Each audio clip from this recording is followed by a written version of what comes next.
The Suicune event is nearly here. And in today's video, we're going to cover the information about the Suicune event, the bonuses that you get during the Suicune event, some tips and tricks about what to do during the Suicune event, which area to go to, and team building for the Suicune event. So brace yourself for a pretty long video, because there's a lot to talk about. First, let's take a look at the information we have for Suicune. Now, Suicune as a Pokemon will be able to spawn in Greengrass, Cyan Beach, and Lapis Lakeside. But initially, it will only be available at Greengrass Isle to coincide with the event areas. But it is the first legendary to have 3 locations where it can spawn. Entei had 2 locations, it had Greengrass and Taupe Hollow, while Raikou only had Greengrass Isle available for it to spawn. And what is also unique about Suicune is that it is a slumbering sleep type Pokemon, which differentiates itself from Entei and Raikou, because Entei and Raikou are both snoozing types. So if you were at Greengrass during a random non-event week and you were trying to hunt one of these legendaries and you were unable to force snoozing to happen, well, now you have better odds of meeting a legendary Pokemon because you could meet a Suicune in slumbering when you don't get that snoozing sleep type. So I think that's a good thing that they don't all crowd into the snoozing sleep type. But also, slumbering is just the sleep type that's easier to achieve anyway. Secondly, let's take a look at the event information. This will be a 2-week event, and in the first week, you must choose Greengrass Isle. The event bonuses do not apply to any other areas, and I assume you won't even be able to use your Suicune Incense in any other areas except Greengrass Isle because Suicune is not available anywhere else. So make sure you pick Greengrass Isle for the first week. And the first week starts on the 2nd of September 2024. At this point, I would like to make a side note that during the Entei event, people who used the time traveling exploits were affected by a bug that didn't give them the bonus of 1 extra ingredient every time a fire Pokemon had an ingredient drop. So if you don't want to be affected by this, consider not time traveling for this event. Having said that, if you are affected by this, the way to resolve that is to stay in the time zone you traveled forward to trigger the event and play in that time zone instead. In the second week of the event, Suicune will be available in 3 different areas: Greengrass, Cyan Beach, and Lapis Lakeside.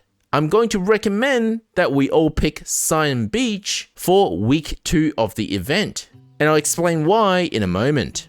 But regardless of which area you go to, they will all have 1 guaranteed favorite berry, and that is going to be the Oran berry, the water type berry. And the other 2 berries are chosen at random even if you go to Cyan Beach and Lapis Lakeside where they're normally not random.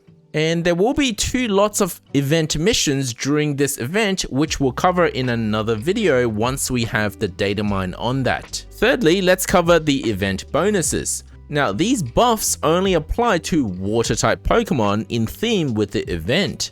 So if you run a water type Pokemon, every time it drops an ingredient, it will drop 1 extra ingredient. So that's going to be a lot of ingredients, especially given that water Pokemon excel in ingredient magnet as well, which we'll cover in a moment. But this is a good time to bring up that you should probably run a good camp ticket, just to maximize the use of your ingredients, and all these extra ingredients you can use them to power up your Snorlax even more, even quicker, and with enough drowsy power, you have a better chance to encounter higher sleep style of Suicune, which means more mains as well, and these mains you can use for exchanging items, which we'll cover in a moment as well. Water type Pokemon will also get a boost to their skill trigger rate, and this is going to be absolutely crazy for Pokemon like Vaporeon, which are already the best at ingredient magnet. So getting even more boost to the ingredient magnet means you really gotta find some space to fit those ingredients. Otherwise, you might end up selling a lot of them.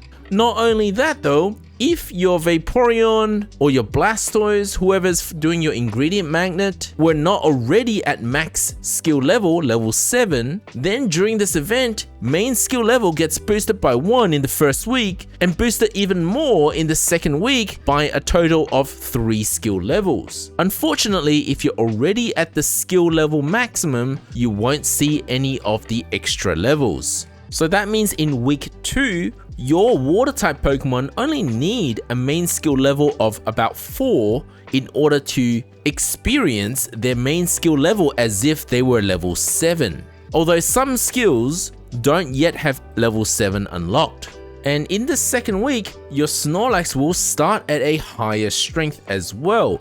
And if we use Entei event and Raikou event as our guide, we should be seeing Snorlax starting with about 125,000 strength. Whether that changes when you go to a different area, we're not totally sure based on the wording, but our guess is that the strength will remain the same regardless of which area you pick. It's simply the rank that will be different. And on top of that, on the last day of the event, Drowsy Power will be boosted by an extra 50%. Now this will be very helpful to relatively new players because you'll have a better chance at seeing maybe a 3-star Suicune, which will in turn give you more mains but also help you complete your sleep style decks.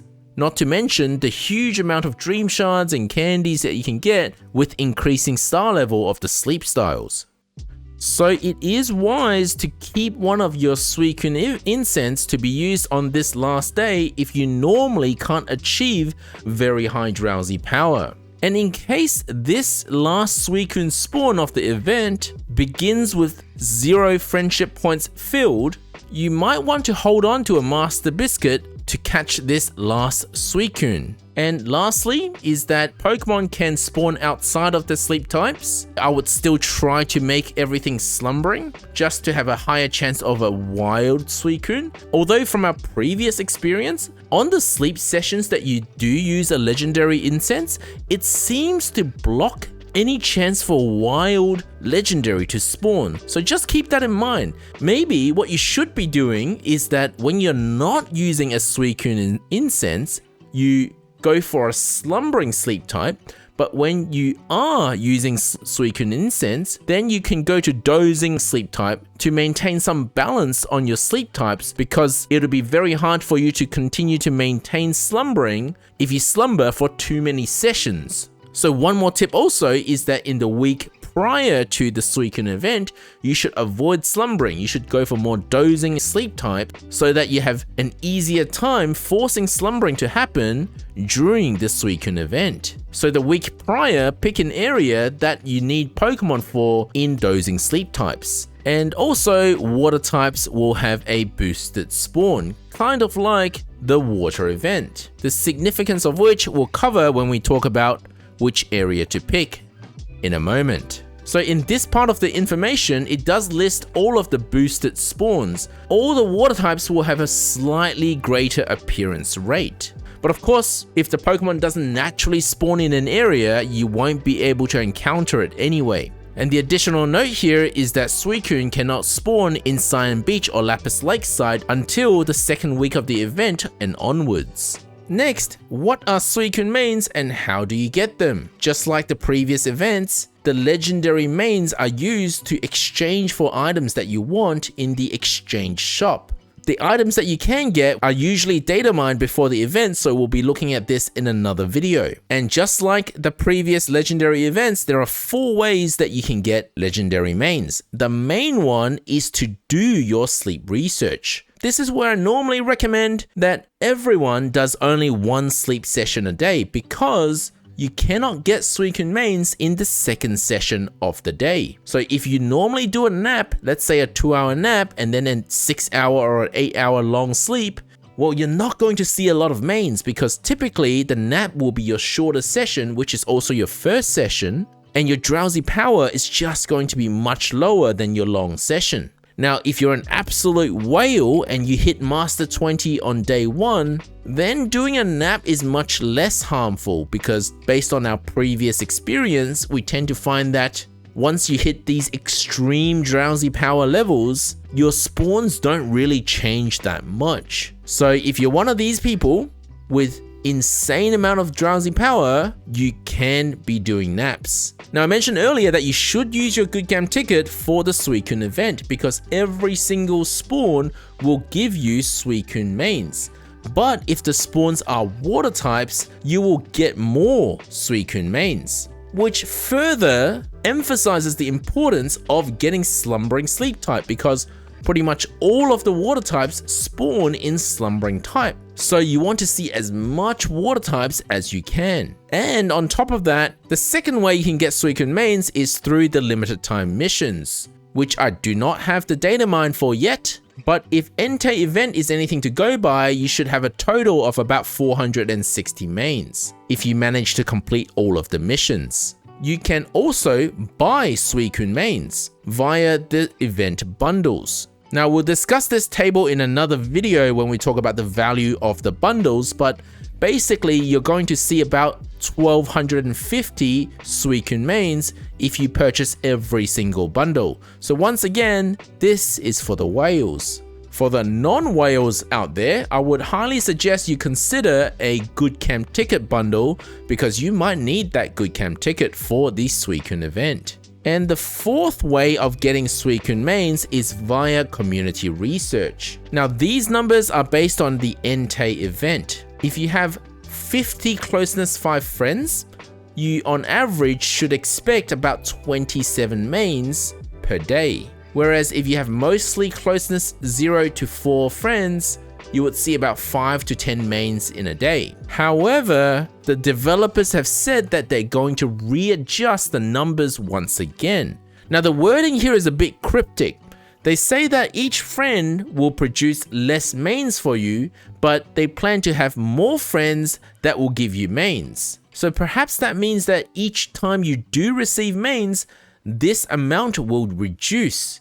But perhaps the percentage, the chance of getting a batch of mains from a friend will increase. So like last time, I'll be putting up a Google form for you guys to fill in so that we can determine the rates at which these event mains are dropped. And the last point here doesn't apply to most people. These are basically just the children playing this game, where they're not allowed to add friends to their research community.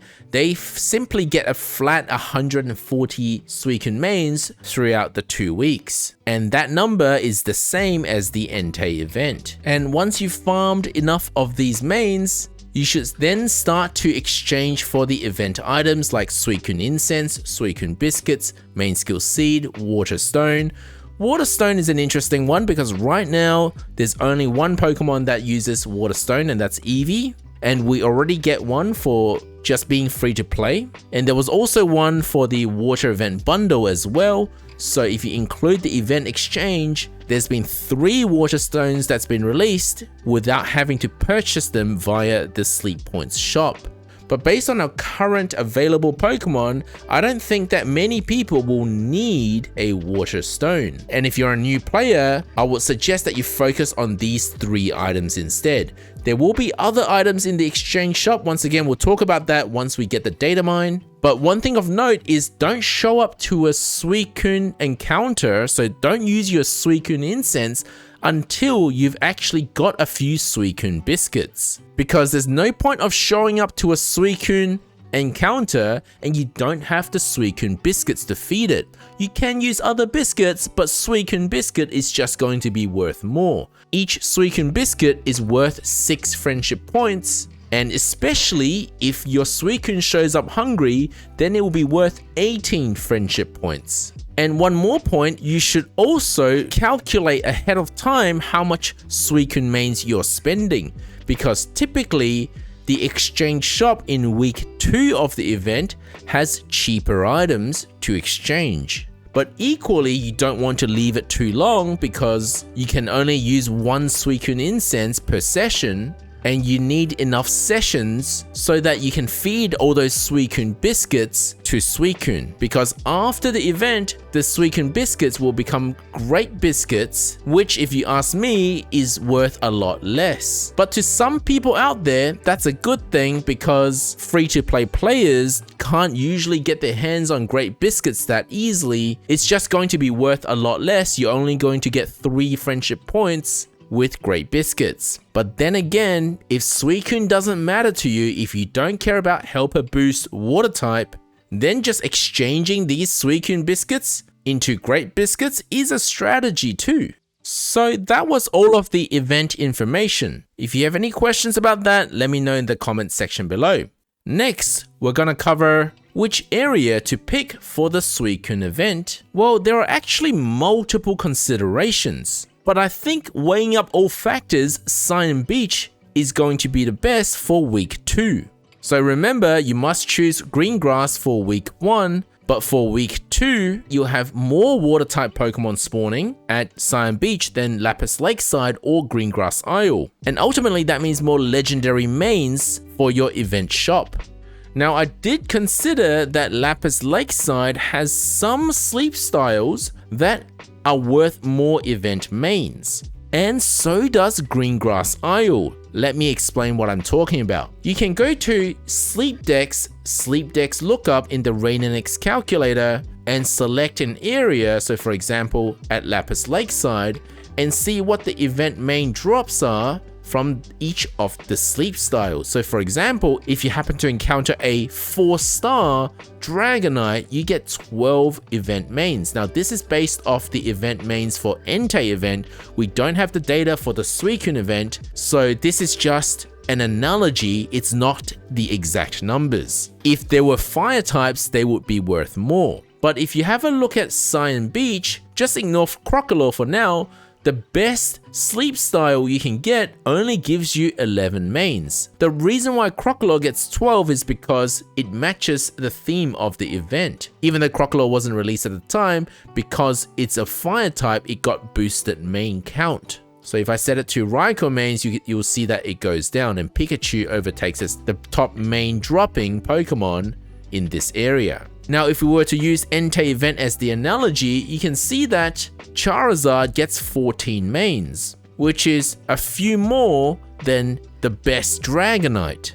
Even its 3-star produces more mains than a 4-star Dragonite. So I think matching the event Pokemon typing, so for example, getting water types for this Suicune event will give you more mains than trying to aim for an area that has higher main count like Dragonite 4-star at Lakeside, but isn't the correct typing. Of course, Blastoise, for example, will be able to produce more than this amount of mains because it does match the Suicune event typing. So maybe it will produce 14 mains if you were to go to Lapis Lakeside. Unfortunately, Quaquaval is not a water type, so that's not going to change. And that doesn't leave us with much water types at Lapis Lakeside. In fact, the second best you get is a Wartortle, Slowbro, or Quaxwell. So you can see why Cyan Beach is going to give you more mains overall, because if you have a look at the water types there, you also get Slowking, Feraligatr, Vaporeon, they all give the highest amount of mains. Because they're matching the water type, we're expecting these to go up to about 14 during the Suicune event. Of course, you can't get multiple 4-stars in the same session, but for the 3-stars, there are also higher main counts as well. So between Cyan Beach and Lapis Lakeside, I would pick Cyan Beach. Now, there is a fair argument for going to Green Grass Isle because in terms of main counts, there is a chance to encounter, say, 3-star Entei or 3-star Raikou. Again, because I've set my settings to the Entei event, you'll see that Entei gives a lot more than Raikou. So for the Suicune event, if you do encounter an Entei or a Raikou, you should expect about 30 mains, which is a lot. The problem and the reason why it's not my recommendation to go to Greengrass for the second week as well is because we believe that you can only ever encounter one legendary at a time per sleep session, because no one has ever reported 2 legendaries in the same session, including if you use an incense. So if your goal were to use a lot of Suicune incense throughout this second week, then you're not going to encounter any of these legendaries anyway. So we're back to the same problem of, well, which area has the most water types, relatively speaking? And again, that is still Cyan Beach. So in conclusion, the goal is Cyan Beach, slumbering, and use Suicune incense as much as you can. So to be on the safe side, I'm just going to recommend going to Cyan Beach. And there is a second reason why you want to choose a certain area, like Cyan Beach. Now, if in the last event you got Master 20 at Greengrass Isle, you may have noticed an achievement that gave you a sub-skill seed. You can also get a sub-skill seed if you go to Cyan Beach in the second week of this event with a better chance at getting that Master 20. Of course, you can only do this once per area, so if you already got it, then you might consider going to Lakeside for the second week to try for the Master 20. But Lakeside's rank up requirement is much higher than Cyan Beach. We're talking about 5.2 million drowsy power to reach Master 20. So whether you'll be able to reach Master 20 with all the event boosts, I would highly doubt that unless you spam a lot of helper whistles.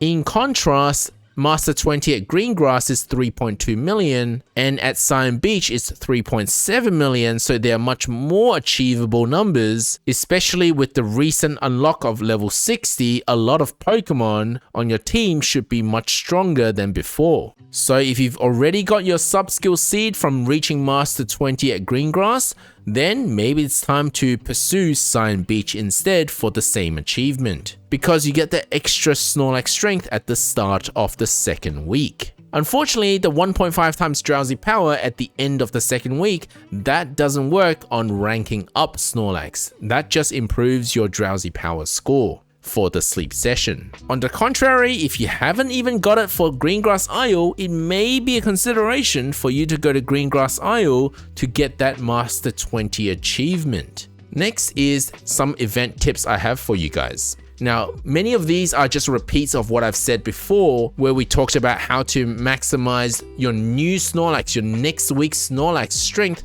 by carrying over some strength from the previous week. So the first tip is overfarm your preferred ingredients in the week before. So if you already know what ingredient you need for the next week, for the Suicune week, for example, if you're going to be using Easy Travel Ticket until you land on the dish type that you prefer, then you should focus on farming ingredients that your water Pokemon cannot normally farm, so that in the event week, you'll be using your water type Pokemon, especially with a +1 bonus ingredient, but you've already stocked enough of the ingredients that your water Pokemon can't farm. Second tip is you can use your cooking power up Pokemon and increase the pot size in the 1 to 2 days before the event. The expanded pot will carry you to the new week as long as you don't cook. And once you get a large enough pot for that Monday morning breakfast, consider dumping all of your Slowpoke tails into that first meal. But hopefully that first meal will crit. And the way to increase your chance of critting is to use Tasty Chance S like Dedenne for example, but Dedenne's skill doesn't carry over from one week to another. So you'll need to run that from Monday morning or from the moment you enter the event. Now, Slowpoke tails do make really good extra ingredients to a pot, especially if it crits, so consider farming Slowpoke tails in the week prior to the event. Another strategy that's totally different to the expand pot strategy, and this is the third tip, is you can run Helper Boost or Extra Helpful S Pokemon in the week prior and just don't collect any of the berries or ingredients. And you'll be able to overfill the inventory. You can add on top of the inventory limit using these two skills. Then carry it over to the Suicune event Snorlax, and then dump all of the berries on the first day. Now, this strategy is a very complex topic, so I'm not covering it in this video. Or if none of these strategies appeal to you because they're a lot of work, you can just pick large inventory Pokemon to sleep with. because normally sneaky snacking on the last sleep of the week doesn't do anything at all. It doesn't apply that strength to either the new Snorlax or even the previous week's Snorlax. So if you have large inventory, then the Pokemon won't reach sneaky snacking and everything that they farm can be brought to a new Snorlax. And this applies also to berry specialists who have large inventories. And there are still numerous other strategies to power up a new week's Snorlax, which I'm not going to cover completely in this video. But if you have any questions, let me know in the comment section below. Lastly, we're going to cover team building for the Suicune event. Now, this is the most complex topic of all because there's not one recommendation. It really just depends on what you have, how this is going to work out. I'm going to do my best to give you guys tips here and there, but not all of these tips will apply to everyone. Because if you never got a good Feraligatr, and Feraligatr is the only berry specialist in water types, then maybe your strategy should revolve around using Easy Travel Ticket to reroll for berries that match one of your stronger berry specialists. First, let's take a look at the skills for each Pokemon. We have two Pokemon that does Ingredient Magnet. Vaporeon, which is the absolute best at it, and Blastoise, which is still no slouch, especially given the 1.5 times the trigger rate and the 1 to 3 extra main skill levels you get for this event. Now you're going to end up with a lot of random ingredients because that's just what Ingredient Magnet does. So it's vitally important that the Pokemon you're using to farm ingredients besides these two give you exactly what you want. So we're talking about the mono ingredient list, so that they just come into the team, they farm what you need, and then they get out, and then you put a water type back into your team to continue farming those orange berries and getting the water type event boosts like skill trigger, main skill level, and the +1 ingredients. But even then, I suspect that if you're using both Blastoise and Vaporeon, you might not be able to fill the pot if you're not using a good camp ticket.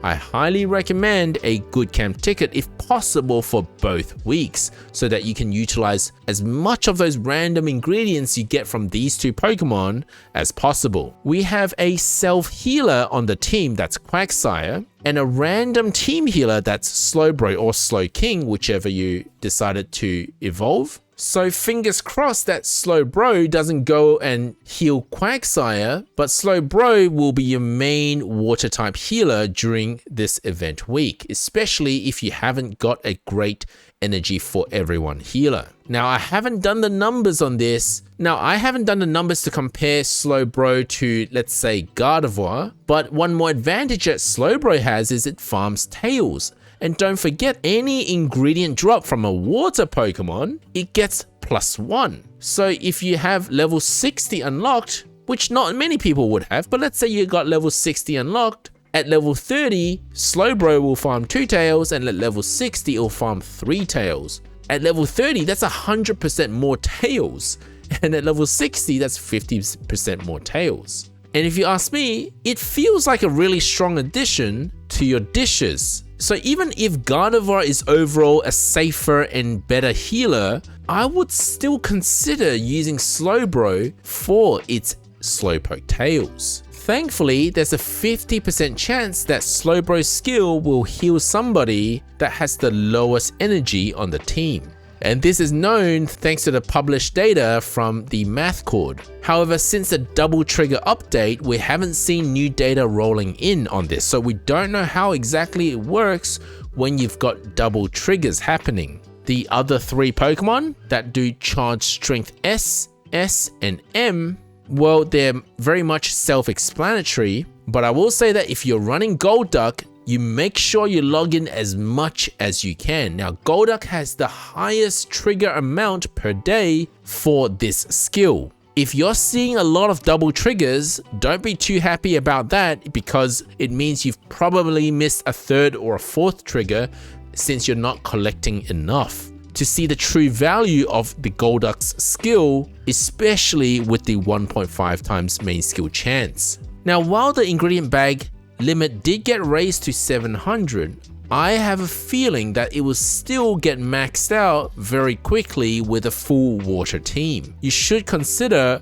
rotating out Pokemon that aren't farming berries. So Blastoise and Vaporeon, if they've done their job well enough, they should get out of the team and you bring in Pokemon that match favorite berries. So back to the same tip is that using easy travel ticket to reroll for your 2 random berries, I think is quite crucial for this event, because ultimately it doesn't matter if you +1 the ingredient or if you give a lot of main skill level to Vaporeon or give it extra skill rate. If you can't fit any more ingredients into the pot size, you're not seeing any value from Vaporeon or even Blastoise. So rotate your team accordingly. And finally, we're going to talk about dish type. Is there a preferred dish type using these ingredients that these Pokemon farm?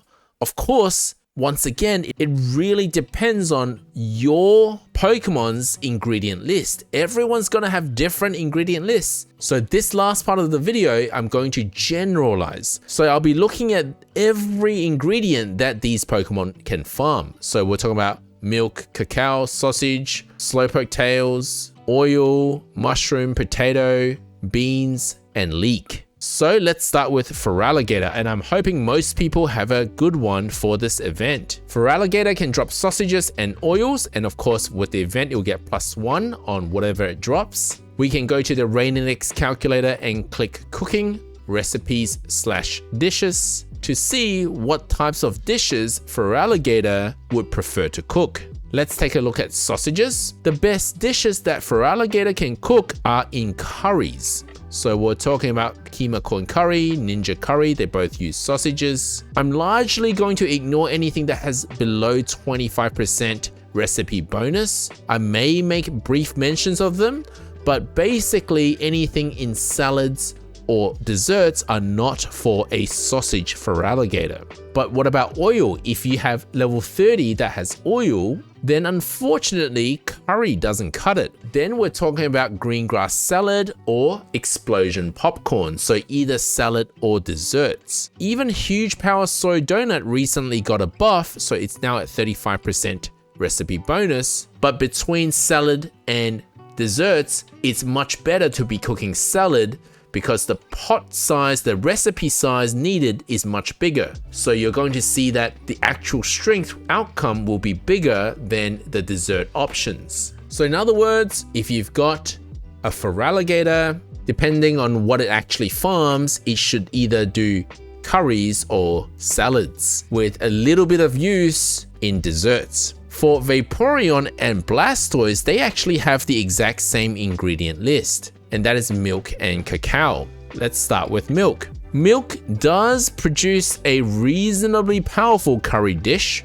It does almost nothing for salads, but a very strong dessert dish. In fact, 2 to 3 dishes use milk in desserts. As for cacao, once again, we see the same curry dish that uses milk also using cacao, so that's Dream Eater Butter Curry, but the dessert dishes are way stronger. So flour gift macarons using a lot of cacao and a small amount of milk creates one of the strongest dishes in the game. The main problem with looking at making flour gift macarons is the need for honey and eggs. If you don't have a good egg farmer, and a lot of people don't, this could be a problem. So you would consider over farming your eggs in the week prior with whatever egg farmer you've got. Otherwise, you may struggle making this dish. As for honey, maybe you can use a mono honey Venusaur if you've got one. Ideally, do it in the week prior so that you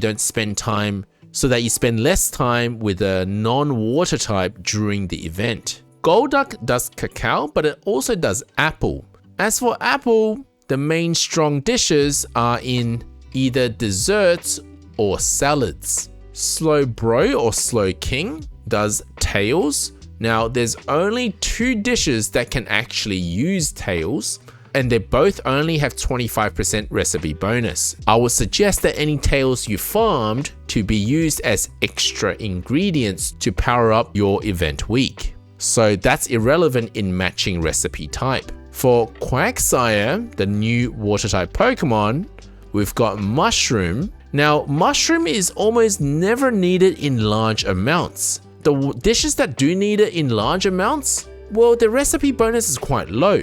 So the main use is only in small amounts in Ninja Curry or a medium amount in Ninja Salad. So until new dishes get released where actually Mushroom is needed in large amounts, I'm not overly worried about bringing a Quagsire to the Suicune event. Even its skill is just to heal itself to farm more of the mushrooms. But what is useful for this event specifically is its potatoes instead of the mushrooms. So while typically I would suggest a mono ingredient build, just for this event, if you happen to have a potato farming Quagsire, it works. Because you can make, for example, Dream Eater Butter Curry, which you've already got milk and cacao covered for. You just need to bring something that can farm tomatoes, or maybe farm tomatoes in the week before. Another option is green grass salad. Unfortunately, nothing really good in the desserts side. And finally, for Quaxwell, we've got beans and leek. So 2 more unique ingredients. Beans, quite useful for Ninja Curry and Ninja Salad. Recently, they both got buffed and they are needed in large amounts. So if you happen to have a mono beans Quaxly invested, but not fully evolved to Quackweevil because the typing changes. So let's say you've got a Quaxwell that farms beans, it's going to be a decent team member helping you make the ninja dishes. It's possible to make desserts with it, but again, it's not utilizing a very big pot size for the huge power soy donuts, so it's not my recommendation unless you aren't running a good camp ticket or you just don't have a large pot size. So while mono beans is quite a useful option for this event specifically, outside of this event, we would actually prefer Quackweevil to be farming leeks because it's the best at leek farming at level 60. Leeks can still be used for Ninja Curry. In fact, there's no other water types that can farm leeks, and it can be used for Ninja Salad as well. Unfortunately, the ratio is flipped. For these 2 dishes, we actually want more beans and less leek. And I presume most people don't have a level 60 Quaxwell yet. So hypothetically, you could have an ABA option for Quackweevil or Quaxwell to farm these ingredients in better ratios. I just can't see many people with a level 60 Quaxly line invested. So we're still in a bit of trouble trying to get the right ingredients for these ninja dishes. You will probably need something like a mono beans golem to come along to help you finish off making these 2 dishes. So after having said all that, which dish type should you aim for? Well, the decision is based on 2 things. One is what ingredients your water types cover. And 2, for the dishes that you are trying to match, whether you can cover the other remaining ingredients and do it well. For example, I do not have a good egg farmer, so flour give macarons doesn't make too much sense to me. My best egg farmer is an Abomasnow and it does tomato at level 1. And I haven't invested it to level 60, so I'm just not going to be seeing much eggs. The tomatoes are probably going to end up being sold because they don't match any strong recipes in desserts. And I do not have a mono honey farmer, so due to the lack of these 2 ingredient farmers, desserts are probably out for me. The other strong dessert also uses eggs and honey, and I do not have an invested Golduck to farm some of the apples, so the only ingredient I've got covered for is milk using water types. For tea time scones, I can't cover for any of these ingredients, I've only got milk covered. So desserts is not looking great for me, unless of course Suicune does all of these things that I'm missing. So perhaps I can actually use Suicune for the event.